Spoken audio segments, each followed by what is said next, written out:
आशा करते हैं आप लोग वर्तमान में अपने घर पर होंगे और सुरक्षित होंगे और अध्ययन में लगे हुए होंगे।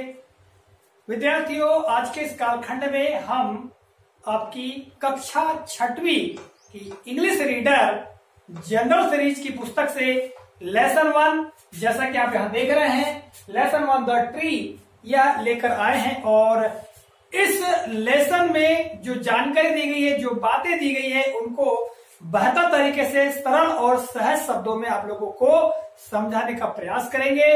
और यहाँ जो लेसन में जानकारी दी गई है, जिसे कि हमने इस ग्रीन बोर्ड पर पूरा लिख लिया है, और इस लेसन से प्रत्येक शब्द को हिंदी में आपको बताने का प्रयास करेंगे, सरल शब्दों में आपको अनुवाद बताने का प्रयास करेंगे।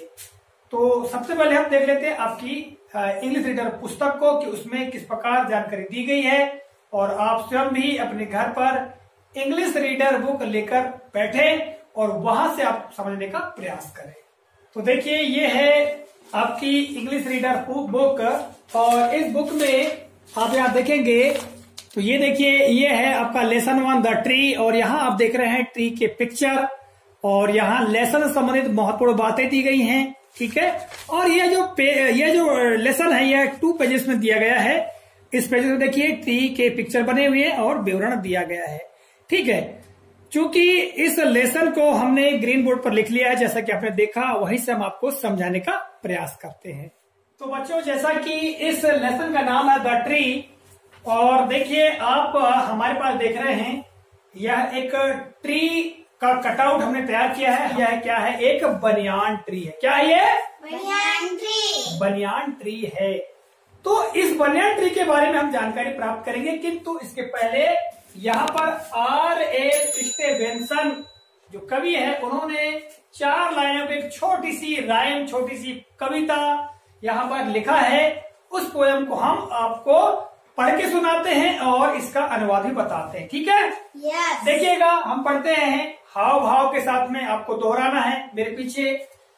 आई have a tree, I have a tree, a green green tree, a green green tree, to shed me to shed me from the sun. from the sun. Under it I often sit, Under it I often sit, when all my work is done. when all my work is done. हाव भाव के सामने कैसे दोहराना है? I have a tree, a green green tree, to shed me from the sun. Under it I often sit, when all my work is done. ठीक है? Yes. तो अब इसका हिंदी में अनुवाद समझ लीजिएगा कि I have a tree, मतलब यहाँ पर आपको मालूम है कि I have का मतलब क्या होता है? मेरे पास है। I have का मतलब क्या होता है? मेरे पास है। आप बहुत तो बार अपने ऐसे में लिखा होगा या बोला होगा कि I have a pen, I have a cow, है ना? ऐसा बोला कि बोला? यानी मेरे पास में एक पेन है, मेरे पास में एक पुस्तक है। आई हैव अ स्टोरी बुक, मेरे पास एक कहानी की पुस्तक है। ऐसा पढ़े हो? Yes. पर तो यहाँ क्या लिया है? आई हैव अ ट्री। अब हिंदी में बेटा हम थोड़ी बोलते हैं कि मेरे पास एक पेड़ है। पेड़ तो हमारे घर में होता है ना? Yes. ठीक है, यह हमारी जमीन में लगा हुआ होता है। तो हम उसके क्या कहेंगे हिंदी में कि आई हैव अ ट्री, यानी हमारे घर में एक पेड़ है। आई हैव अ ट्री। फिर है अ ग्रीन ग्रीन ट्री। यहाँ पर ग्रीन का मतलब क्या होता है? हरा। और ग्रीन ग्रीन कहेंगे क्या होगा? हरा भरा। हरा भरा होगा। इसको हम हरा हरा भी कह सकते हैं, परंतु जो हरा आइटम होता है उसको हम हिंदी में हरा भरा कहते हैं। तो ग्रीन ग्रीन के लिए क्या हो जाएगा? हरा भरा। अ ग्रीन ग्रीन ट्री यानी एक हरा भरा पेड़। ठीक है? टू शेड मी, मुझको छाया देता है। शेड का मतलब होता है छाया। शेड का मतलब क्या होता है? छाया। छाया। टू शेड मी, मुझे छाया देता है। फ्रॉम द सन, सन का मतलब क्या होता है बेटा? सूर्य। सन का मतलब सूर्य होता है, किंतु यहाँ कविता में फ्रॉम द सन, सन का मतलब यहाँ धूप से आता है। क्या है? धूप। धूप। तो धूप से मुझे क्या देता है? छाया देता है। अंडर इट, इसके नीचे। अंडर यानी नीचे, और इट यानी इसके। अंडर इट, इसके नीचे। आई ऑफन सिट, आई यानी मैं, सिट यानी बैठता हूँ, और ऑफर यानी अक्सर। ऑफर यानी अक्सर। अक्सर। हम हिंदी में अक्सर जाते रहता हूँ, अक्सर ऐसा करते रहता हूँ, तो ये ऑफन का मतलब होता है अक्सर। इसका मतलब क्या हुआ कि अंडर एड आई ऑफन से, अक्सर मैं इसके नीचे बैठता हूँ। फिर when all my work is done, when यानी जब, जिस समय, ठीक है। ऑल माई वर्क, ऑल यानी सभी, माई वर्क यानी मेरे काम, वर्क यानी काम या कार्य, है ना। ऑल यानी सभी, तो मेरे सभी काम इज डन, पूरे हो जाते। डन यानी होता है पूरा होना, पूर्ण होना। जब मेरे पूरे काम हो जाते हैं तब, ठीक है। तो इसका बेटा सही अनुवाद क्या हुआ कि हमारे घर एक पेड़ है, एक हरा भरा पेड़, है ना। ये धूप से मुझे छाया देता है, ठीक है। और जब मेरे पूरे काम पूरे हो जाते हैं, जब मेरे काम पूरे हो जाते हैं, तब मैं अक्सर इसके नीचे बैठता हूं। ये किसने कहा है? R.L. स्टीवेंसन, आपको याद रखना है, ठीक है। अब देखिए इसका अनुवाद समझते हैं। ये बनियान ट्री के संदर्भ में जानकारी दी गई है, मैं पढ़ता हूं। The big banyan tree in our village is 50 years old, says grand माँ। बेटा आपको मालूम है ग्रैंड माँ यानी दादी माँ, दादी माँ, ठीक है। तो शेष दादी माँ है ना, दादी माँ कहती है, बताती। अब से का मतलब होता है कहना या बताना या बोलना, ठीक है। तो यहाँ पर शेष का मतलब क्या होगा? बताती है। कौन बताती है? दादी माँ। दादी माँ, दादी माँ बताती है। क्या बताती? देखिए क्या लिखा है, a big banyan tree in our village, हमारे गांव में। अवर यानी हमारे, विलेज यानी गांव में, इन यानी में, हमारे, इन अवर विलेज यानी हमारे गांव में। द बिग बनियान ट्री, एक बड़ा बरगद का पेड़, लाइक दिस, किसकी तरह? इसकी तरह एक बड़ा बनियान ट्री, दादी माँ कहती है हमारे गांव में है। इज 50 years old, 50 साल पुराना। 50 यानी 50, ईयर्स यानी साल, यानी 50 साल, ओल्ड यानी पुराना।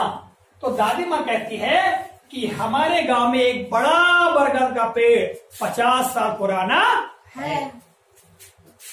It stays day and night in the sun and rain. दादी माँ आगे बताती हुई कहती है कि इट स्टेज, अब स्टे यानी होता बेटा रुकना, ठहरना, रुकना या ठहरना या रहना। तो यहां क्या आशय होगा? रहने से आशय होगा। इट स्टेज यानी यह रहता है, डे एंड नाइट, डे यानी दिन में और रात में, डे एंड नाइट यानी दिन रात। डे एंड नाइट का मतलब क्या हुआ? दिन रात। दिन रात, यह दिन रात रहता है। In the sun and rain, in the, in यानी में, इन द सन, सन यानी होता है धूप, अभी हमने आपको बताया थे। यह धूप में, और रेन यानी बरसात में। मतलब यह है कि यहाँ स्टेज का मतलब खड़े रहने से आशा बेटा, है ना। क्या आशा है? खड़े रहने से। इस इट स्टेज, यह खड़ा रहता है, डेज एंड नाइट, रात और दिन यानी रात दिन, in the sun and rain यानी बरसात और धूप में यह रात दिन खड़ा रहता है। रहता है खड़े पेड़, है ना ये। फिर आगे बात करते हैं, तो यहां लिखा है the tree Guru out of a little seed buried deep in the soil. अब इसका पहले मीनिंग समझ लीजिए। The tree Guru out, grow का मतलब उगना, ग्रो आउट का मतलब उगना, ठीक है। यानी पेड़ उगा था, ऑफ अ लिटिल सीड, एक छोटे से बीज से। लिटिल यानी छोटा, लिटिल यानी छोटा, of a little seed, seed यानी बीज, सीड यानी बीज, एक छोटे से बीज से उगा था। बरी deep in the soil, buried यानी दबा हुआ, बरीड यानी दबा हुआ, है ना। डीप गहराई में, इन द सॉइल मिट्टी में, मिट्टी में गहराई में है दबा हुआ एक छोटे से बीज से यह पेड़ क्या हुआ था? उगा था, ठीक है। तो कोई पेड़ बेटा आपको मालूम है कि छोटे से एक लिटिल सीड के द्वारा ही बड़े बड़े जो पेड़ होते हैं, बिग ट्री होते हैं, वो क्या होते हैं? ग्रो आउट, है ना।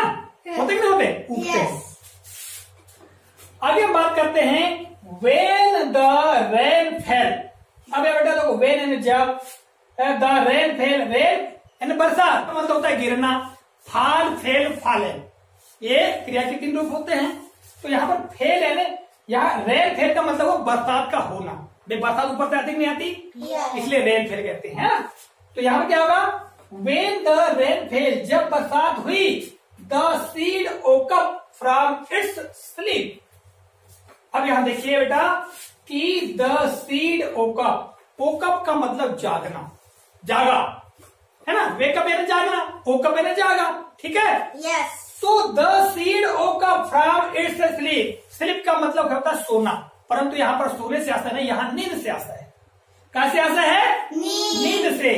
तो जो बीज है अपनी नींद से जागा जब बरसात हुई, है ना, वेन द रेन फेल, जब बरसात हुई तब सीड क्या हुआ, अपनी स्लीप से, अपनी नींद से वो जागा। जब वह अपनी नींद से जागा उसके बाद क्या हुआ कि द डे द सन सोर, दिन में सूर्य चमका, है ना, और इट उसने, किसने, सीड ने, ओपन इट्स आईज, और अपनी आंखें खोली, वाइड एंड, अपनी चौड़ी, वाइड एंड चौड़ी, अपनी चौड़ी आंखें खोली, एंड सा ने देखा, द वर्ल्ड अराउंड, चारों ओर, अराउंड यानी चारों, वर्ल्ड यानी संसार, इस संसार को चारों ओर से देखा। जब देखो शुरू में क्या कहा गया यहाँ पर, भाई बरसात हुई और सीड जो है अपनी नींद से जागा, ठीक है, और दिन में जब सूर्य चमका, और दिन में धूप चमकता है, तो बीज ने अपनी चौड़ी चौड़ी आंखें, वाइड आईज यानी चौड़ी आंखें खोली, और इस संसार को उन्होंने देखा, अराउंड है चारों समय संसार को देखा। फिर आगे क्या हुआ, a plant was born, a plant एक पौधा, है ना, वाज बोर्न, एक पौधे का जन्म हुआ। बोर्न का मतलब जन्म, है ना बेटा? Yes. बोर्न यानी जन्म देना। तो अ प्लांट वाज बोर्न, एक पौधे का जन्म हुआ। फिर आगे क्या हुआ, देखिए आगे, gradually the plant grew up into a big tree. क्या हुआ, ग्रेजुअली का मतलब होता है धीरे धीरे या क्रमशः, है ना। तो gradually the plant grew up, धीरे धीरे पौधा बड़ा हुआ। यहाँ पर ग्रू अप बड़ा हुआ, इनटू अ बिग ट्री, एक बड़े वृक्ष के रूप में, ऐसे बड़े वृक्ष के रूप में बड़ा हुआ। ग्रेजुअली यानी क्रमशः या धीरे धीरे, ठीक है।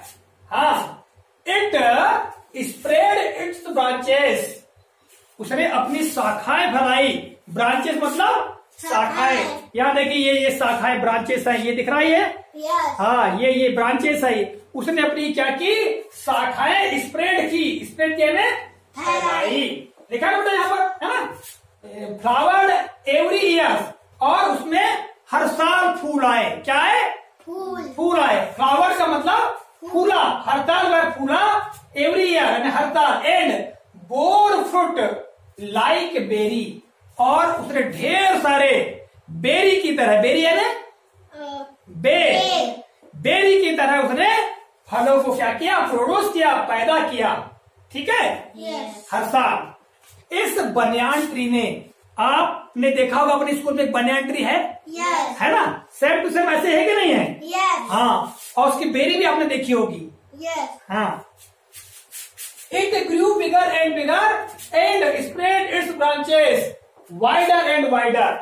तो आगे क्या हुआ बेटा, इसका मतलब ये हुआ कि इट ग्रू बिगर, यह बड़ा से बड़ा हुआ, बिगर एंड बिगर यानी बड़ा से बड़ा हुआ, एंड और स्प्रेड इट्स ब्रांचेस, और अपनी शाखाएं फैलाई, ब्रांचेस यानी शाखाएं, स्प्रेड यानी फैलाई, है ना, वाइडर एंड वाइडर, चौड़ी और चौड़ी, लाइक दिस बनियान ट्री, इस बनियान ट्री की तरह उसने अपनी शाखाओं को चौड़ी से चौड़ी, यानी यहाँ वाइडर एंड वाइडर का मतलब चौड़ी से चौड़ी, और यहाँ पर बिगर एंड बिगर का मतलब बड़ा से बड़ा। हिंदी में हम बड़ा से बड़ा का प्रयोग करते हैं, Yes. करते कि करते? Yes. हाँ, और यानी चौड़ा चौड़ा करते हैं, है ना। Yes. तो यही आशा है, बिगर एंड बिगर यानी बड़ा से बड़ा, और वाइडर एंड वाइडर यानी चौड़ा से चौड़ा। फिर आगे क्या हुआ, all the village children play near it. All यानी सभी, द विलेज चिल्ड्रन यानी गांव के बच्चे, विलेज चिल्ड्रन यानी गांव के बच्चे, गांव के बच्चे, प्ले नियर इट इसके किनारे खेलते हैं। गांव के सभी बच्चे इसके किनारे खेलते हैं। They swing on it branches and have fun. They यानी वे, स्विंग यानी झूला झूलते हैं। स्विंग, आप भी बनियान ट्री में देखा होगा बच्चों को, तुम लोग खुद झूलते हो, है ना? yes. हाँ, तो ऐसे गांव के बच्चे उसकी शाखाओं से झूला झूलते हैं। And have fun, have fun का मतलब होता है मजा करना, मौज करना। स्विंग का मतलब झूला, दे यानी वे, स्विंग झूलते हैं, है ना? ऑन इट्स ब्रांचेस इसकी शाखाओं से, एंड और हैव फन, फन का मतलब मजा करना, मौज करना, आनंद लेना। और वे क्या करते हैं? फन करते हैं, मौज लेते हैं, मौज मस्ती करते हैं। ठीक है। समटाइम्स कभी कभी, समटाइम्स मतलब क्या होता है? कभी कभी, कभी कभी। वेन दे गेट टायर्ड, कभी कभी जब वे थक जाते हैं। टायर्ड का मतलब थक जाते हैं। They sleep under its shade, वे इसकी छाया के में क्या हो जाते हैं? सो जाते हैं। स्लीप मतलब सो जाना। दे स्लीप पे सो जाते हैं। अंडर इट्स शेड इसकी छाया में। In the afternoon passer by sit under the tree. देखो, इन द आफ्टरनून दोपहरों में, जब दोपहर होती है, जब बहुत गर्मी पड़ती है, धूप की तेज धूप होती है, उस समय पासर्स बाई यानी होता है राहगीर। पासर बाई यानी राहगीर, रास्ते पर चलने वाले। तो यहाँ क्या कहा गया है कि इन द आफ्टरनून दोपहरों में, पासर्स बाई यानी राहगीर, सिट अंडर द ट्री पेड़ के नीचे बैठते हैं। दोपहरों में राहगीर पेड़ के नीचे बैठते हैं। They rest for sometimes and move on, वे थोड़ी देर, समटाइम्स यानी थोड़ी देर, रेस्ट यानी आराम करते हैं, वे थोड़ी देर के लिए आराम करते हैं, एंड मूव ऑन और आगे बढ़ जाते हैं। मूव ऑन यानी आगे बढ़ जाना, आगे चले जाना। वे थोड़ी देर आराम करते हैं और वे आगे बढ़ जाते हैं। ठीक है बेटा? yes. फिर आगे लिखेंगे, the tree is a home for many birds.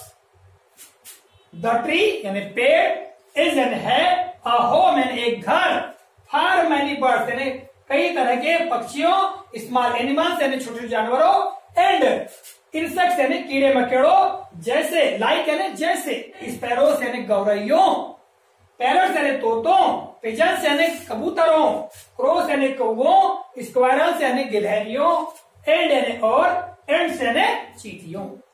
सही अनुवाद क्या होगा कि पेड़ कई तरह के पक्षियों, छोटे जानवरों और कीड़े मकोड़ों जैसे कि गौरैयों, तोतों, कबूतरों, कौवों, गिलहरियों और चींटियों का घर है। ठीक है? yes. दे आल लिव टूगेदर, दे यानी वे सब, दे आल यानी वे सब, लिव टूगेदर साथ साथ रहते हैं। साथ साथ रहते हैं। yes. आपने देखा होगा, ये जो बनियान ट्री है, इसके ऊपर कई तरह की चींटियां, कई तरह के पक्षी वहां पर घोंसले बनाकर रहते हैं, है ना?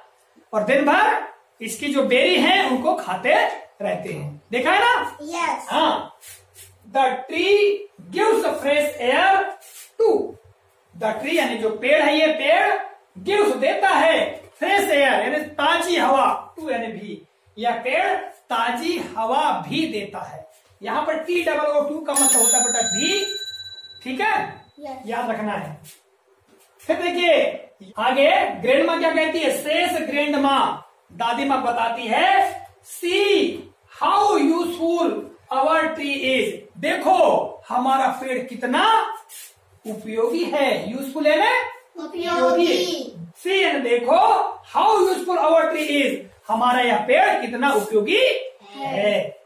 सेज ग्रैंड माँ बताती है, we should always love and care for it, हम सबको, वी यानी हम सबको, शुड यानी चाहिए, ऑलवेज यानी हमेशा, लव यानी प्रेम करना, केयर यानी देखभाल करना, फॉर इट इसकी, यानी हमें इसकी देखभाल और प्यार करना चाहिए। ठीक है बेटा? Yes. तो ये लेसन आपको हमने हिंदी में समझाया। इसमें बहुत सारी बातें पेड़ के बारे में दी गई हैं और आप लोगों ने बहुत सारी बातें यहाँ पर सीखते हुए कुछ पक्षियों के नाम है ना भी जाने होंगे। जैसे कि यहाँ पक्षियों के नामों में आपने देखा कि भाई स्पैरो आया, पैरट आया, पिजन, क्रो है ना। फिर छोटे जानवरों में स्क्वायरल, एंड्स आ गई। इनके बारे में आपने जान लिया, पेड़ के बारे में जान लिया। ठीक है, कितना महत्व होता है, कितना हमारे लिए आवश्यक होता है, क्या क्या हमें यह प्रदान करता है, इसके बारे में आपने जाना। ठीक है, अब देखिए बेटा इस पुस्तक में आप देखेंगे सबसे नीचे यहाँ पर तो ये जो क्वेश्चन लिखा है, nature has enough to sustain all. इसका मतलब है प्रकृति में है सबके लिए पर्याप्त जीवन। प्रकृति में सबके लिए पर्याप्त जीवन है। ठीक है, तो इस तरह आपका यह लेसन हुआ और इसके पश्चात हम अगले पीरियड में आप लोगों को इसकी जो एक्सरसाइज है वो आपको हल कराएंगे। ठीक है, Yes. बहुत बढ़िया। सभी लोग एक साथ बोलेंगे जय हिंद। Jai